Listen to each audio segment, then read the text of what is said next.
ભગવતે વાસુદેવયા. કહ્યું ને કે લક્ષ્મીજી સાથે પણ એમની સરખામણી કઈ રીતે કરી શકાય? કારણ કે પ્રભુની સેવામાં કોઈ આવે તો લક્ષ્મીજી એને શોખ ગણે કે મારી સેવા ગઈ, મારી સ્વતઃ નથી, અને યમુનાજી એને સખી ગણે કે ચલો પ્રભુની સેવામાં એક સખી વધી છે. એટલે એ ભટકેલા જીવોને, કારણ કે પ્રભુમાં પ્રેમનું દાન કરનારા, મુકુંદ રતિવર્ધિની, તો ભક્તિનું પ્રભુમાં પ્રેમનું દાન કરનારા જો કોઈ હોય એ તો શ્રી યમુનાજી છે. અને એટલા માટે એમને મહારાણી શબ્દનો પ્રયોગ કરાય છે કે વ્રજની સર્વ રાણીઓમાં, કારણ કે આપણે ત્યાં એ 8 જે અષ્ટપટરાણીઓ છે એમાં જે કાલિંદીજી છે એ જુદા અને આ યમુનાજી છે એ જુદા. બંનેનો ફરક બતાવવાનો છે કે આ 4 યુથ છે વ્રજમાં, એમાં ચોથા યુથના અધિપતિ શ્રી યમુનાજી છે. એટલે કે નમત કૃષ્ણ તુર્ય પ્રિયામ. તુર્ય એટલે ચતુર્થ. પહેલું યુદ્ધ નિત્ય સિદ્ધા ગોપીજનો, સ્વામીજી એના અધિષ્ઠાત્રી, લલિતાજી, ચંદ્રાવલીજી, અને ચોથા રાણી શ્રી યમુનાજી કે જે કુમારિકાઓએ કાત્યાયની વ્રત કર્યું અને ત્યારે એમના મનોરથ પૂરા, કારણ કે એમની કૃપાથી રાસનો અનુભવ એમને થયો. તો જે રાસનું દાન કરાવનારા છે એ રાણી નહીં પણ મહારાણી છે. એટલા માટે યમુનાજી આગળ મહારાણી શબ્દનો પ્રયોગ કર્યો. સેવ્ય અને પુષ્ટાવેલા ઠાકોરજીમાં શું ફેર છે? નહીં, કે સેવ્ય અને પુષ્ટાવેલા એક જ વસ્તુ થયું કે જેની સેવ્ય કર્યા છે, જેને પુષ્ટ કર્યા છે. એટલે કે જે સેવનીય, જેની સેવા કરીએ એને સેવ્ય કહેવાય. એટલે બંને એક જ શબ્દ છે. ગૌસ્વામી 108 નો અર્થ સમજાવો.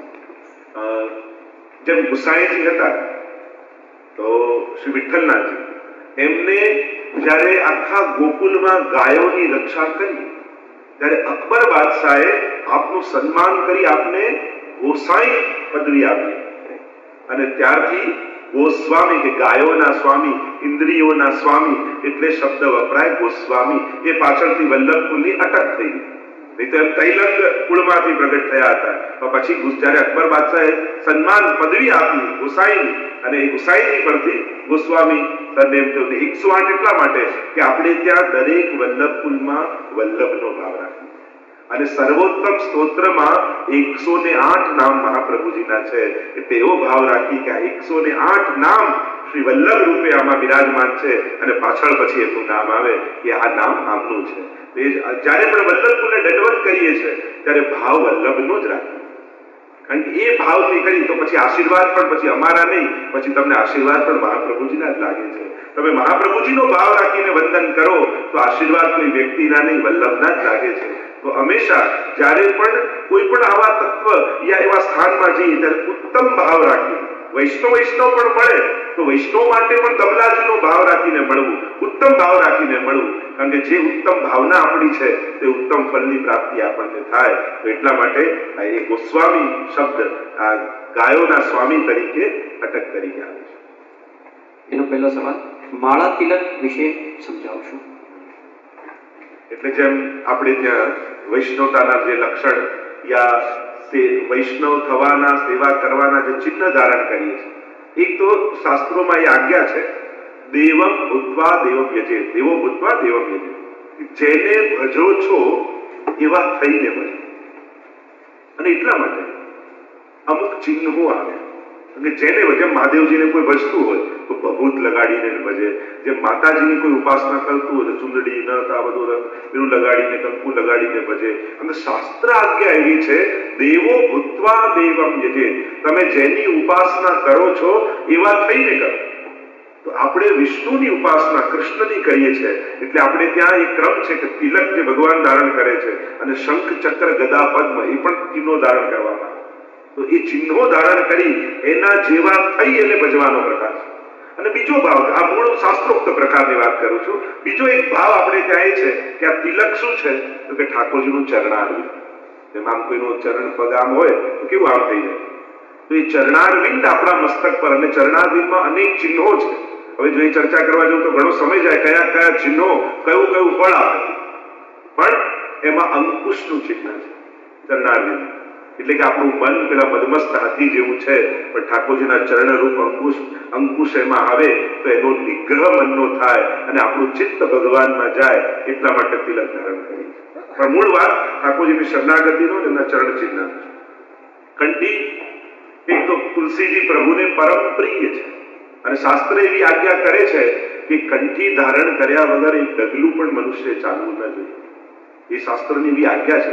કંઠી ધારણ કર્યા વગર તમે પાઠ શાસ્ત્ર મંત્ર જાપ કરો તે પણ સિદ્ધ થતા નથી, એવી પણ શાસ્ત્રોની આજ્ઞા છે.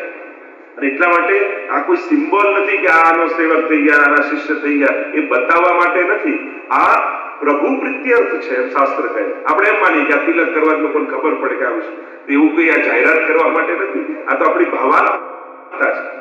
કંઠીનો પહેલો ભાવ તો આપણું શરીર બે ભાગમાં વહેંચાયેલું છે, મસ્તક અને ધડ. મસ્તકમાં જ્ઞાન છે અને ધડમાં કર્મ છે. અને આ બંનેને જોડે છે કંઠ. એ ભક્તિ રૂપા છે. અને એટલા માટે કેમ હાથમાં નથી પહેરતા, કેમ માથે નથી પહેરતા, કેમ કંઠી જ કહેવાય, કંઠમાં જ કેમ? કારણ કે આપણું જ્ઞાન અને કર્મ આ બંને ભક્તિમય રહે એટલા માટે કંઠમાં કંઠી ધારણ કરીએ છીએ. કે આ તુલસીજી જે પ્રભુને પરમ પ્રિય છે, તો હું પણ આ ધારણ કરવાથી પ્રભુની પ્રિયતાને ધારણ કરી શકું, પ્રભુને પ્રિય બની શકું, એટલા માટે તુલસીને કંઠી ધારણ કરવું. એના બીજા ઘણા કારણ છે, આ તો સિમ્પલ કારણ. સાત ગાદી વિશે પણ સમજાવશો? એટલે ગુસાઈજીને જેમ સાત લાલજી થયા, આ તો પાછળથી આપણે એવું કે આ પહેલી ગાદી, આ બીજી, ત્રીજી, ચોથી, આ બધું પાછું આમ ઊંચેથી નીચે નથી, આમ જ છે. એમાં એ લોકો પછી ઉપરથી નીચે રહે. આ તો વલ્લભકુલના ઘરની વ્યવસ્થા કે 7 લાલજી હતા તો 7 સ્વરૂપ પધરાય, 8 લાલજી હોય તો 8 સ્વરૂપ પધરાવે, 9 લાલજી હોય તો 9 સ્વરૂપ પધરાવે. પણ એમાં વૈષ્ણવે પછી અંદર વેચી લીધા કે આ પહેલા તારા, બીજી મારી, ત્રીજી તારી, ચોથી તારી. આ બધી આપણી અજ્ઞાનતા છે. ગોપાલદાસજી શું કહે? નિત્ય પ્રતિ ક્ષણું ક્ષણું શ્રી વલ્લભનો પરિવાર. વૈષ્ણવ માટે તો પ્રત્યેક વલ્લભકુલ સમાન જ હોવું જોઈએ. ક્યારે પણ એવો ભેદ કે ઘરની એમના ઘરની. અને ગુસાઈજીએ 7 ગાદી કરી જ નથી. ગુસાઈજીએ તો સતઘરા બનાવ્યું હતું કે સાતે લાલજી એક ઘરમાં રહીને સેવા કરે. આ 7 ગાદીની ફિલોસોફી ગુસાઈજીની છે જ નહીં, મહાપ્રભુજીની છે. ઉલટાનો એક વૈષ્ણવ મહાપ્રભુજી પાસે આવ્યો અને પૂછ્યું કે આપના અને ગુસાઈજીમાં શું ભેદ? તો ગુસાઈજી પીઠ દઈને બિરાજી ગયા, તમને અમારામાં ભેદ દેખાય છે? અને જે દિવસે આપણે વલ્લભના ઘરમાં ભેદ જોઈશું તો એક વસ્તુ નિશ્ચિત કરજો, મહાપ્રભુજી ક્યારે રાજી નહીં થાય. આજ કોઈ વડીલ ઘરમાં બેઠું હોય અને કોઈ ભાઈઓમાં ભાગલા પડાવતું હોય તો દાદા ખુશ થાય કે નારાજ થાય? તો એમ જે વૈષ્ણવ વલ્લભકુલમાં ભાગલા જોતું હોય તો એનાથી મહાપ્રભુજી ક્યારે રાજી થવાના નથી. એ તો બધામાં વલ્લભ કરીને જુએ ત્યારે મહાપ્રભુજી રાજી થાય. એટલે ઘણીવાર આપણી લૌકિક બુદ્ધિ આપણે અલૌકિકમાં વાપરીએ છીએ ને, તો ત્યાં પણ લૌકિકતા ફેલાવી દઈએ.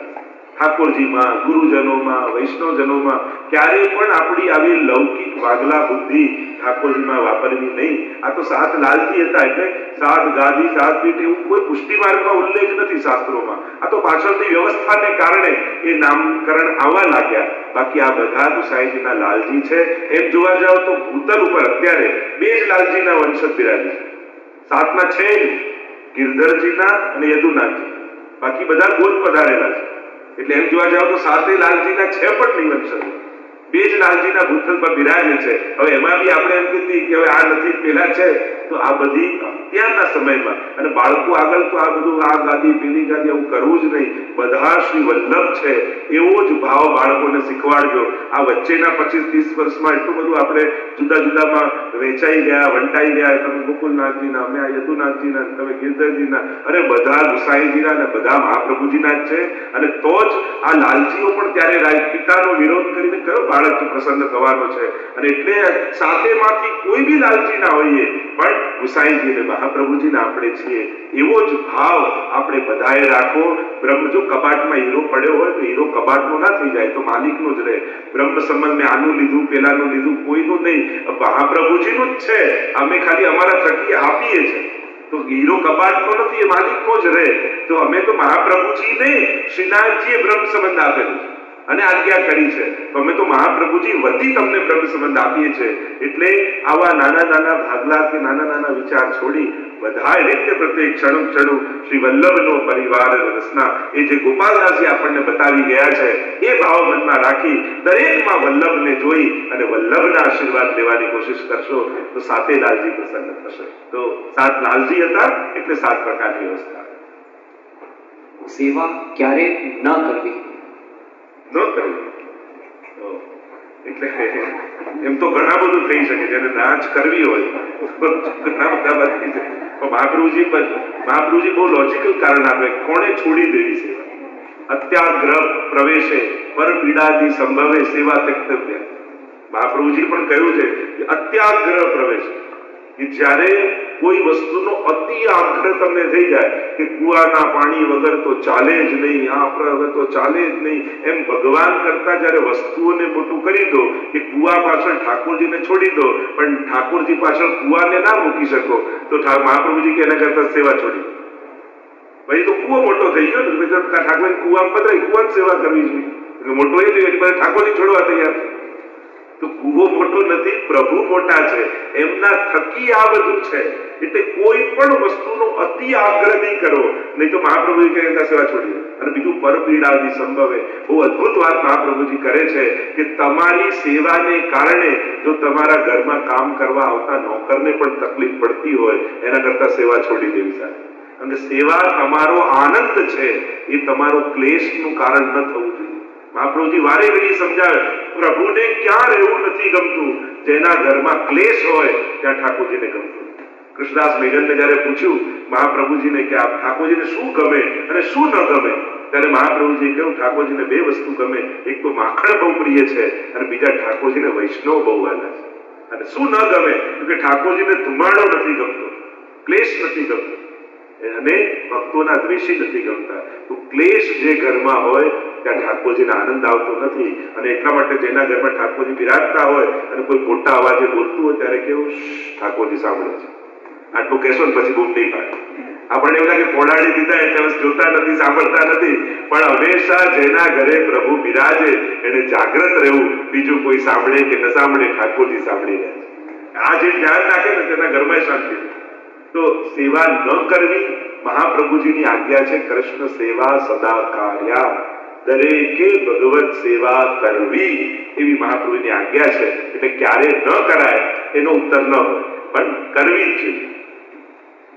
વૈષ્ણવની રસોઈ બનતી હોય ત્યારે બોલવાનો મંત્ર પણ સમજાવશો. ખૂબ ખૂબ આભાર. એટલે એમ તો આપણે ત્યાં છે રસોઈ બનતી હોય ત્યારે બોલવું જ નહીં, એટલે મૌન રહેવું અને અષ્ટાક્ષરનો જપ કરતા કરતા તમે ખાલી સામગ્રી કરો એ સૌથી ઉત્તમ છે. બીજા બધા મંત્રો કરતા પણ આપણે જે અષ્ટાક્ષર મહામંત્ર કયો છે, એટલે મનમાં અષ્ટાક્ષરનું સ્મરણ કરતા કરતા આપણે સામગ્રી સિદ્ધ કરવી. અને પ્રસાદી વૈષ્ણવ માટે બનતું હોય તો ઠાકોરજીનું જે ધરેલું હોય એ પ્રસાદી એમાં પધરાવી દેવું, તો બધું ધરી ન શકીએ પણ પ્રસાદી કરી શકીએ અને એ રીતે બધાને લેવડાવી શકીએ. સેવા કરે છે કે ગોડને ફોલો કરે છે વર્સેસ સેવા કે ગોડને ફોલો નથી કરતા. જે લોકો ગોડને ફોલો નથી કરતા તેઓ પણ ટોપ લેવલ પર હોય છે દરેક રીતે, એવું ક્યાં? એટલે એવું કોઈ નિયમ નથી ટોપ પર જવું હોય. એના એમ માનવું કે એના ગત જન્મના પુણ્યો છે. તો ઘણી વાર આપણને એમ થાય કે આ ખોટું કરે, પાપ કરે, તો આટલું જીવનમાં આગળ કેમ છે? કારણ કે ગત જન્મના એના પુણ્યો છે અને સંચિત થયેલા પુણ્યો સુખ આપ્યા વગર રહેતા નથી. તો સાર આપણે ઊંધો સાર લઈએ તો પછી આપણે મૂકી પાપ ન કરવા લાગીએ.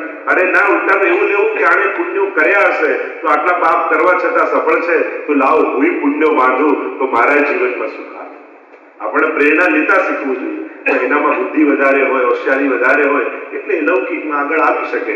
એમાં કોઈ પણ ભગવાનને માનતો નથી એમ ન કહેવાય. એ ભગવાનના કોઈ બીજા રૂપને માને, એના કામમાં એટલી ધગસ આપે છે, એ કામમાં ભગવાનને જુએ છે અને પોતે પોતાની નિષ્ઠાથી કરે છે. તો એ પણ એ ભગવાનનું ઐશ્વર્ય, વીર્ય, યશસ્વી, જ્ઞાન, વૈરાગ્ય, આ ષડવિધ ઐશ્વર્ય છે. તો એમાંથી કોઈ ને કોઈ ભગવાન નહીં તો ભગવત્તાને ફોલો કરી રહ્યો છે. ભગવત્તા અનેક ઐશ્વર્યમાં પણ છે, બળમાં પણ છે, એના કાર્યમાં પણ છે, એની બુદ્ધિમાં પણ છે. તો ભગવાનને ન માનતો હોય તો એની ભગવત્તાને માને છે. ભલે ભગવાન નામ નથી આપતું, કોઈ કેવું નેચરને માનું છે, કોઈ કેવું હ્યુમન બીંગને હેલ્પ કરવા માંગે. મૂળ તો એ બધી ભગવાનની જ ઉપાસના છે વિવિધ પ્રકારની. એટલે એવું ન કહેવાય કે ભગવાનને નથી માનતો, પણ એ પૂરો પુરુષાર્થ કરી રહ્યો. જો ભગવાન ક્યાં એની જોડે છે? એના એ ભણ્યો ન હોય ટોપ પર પહોંચો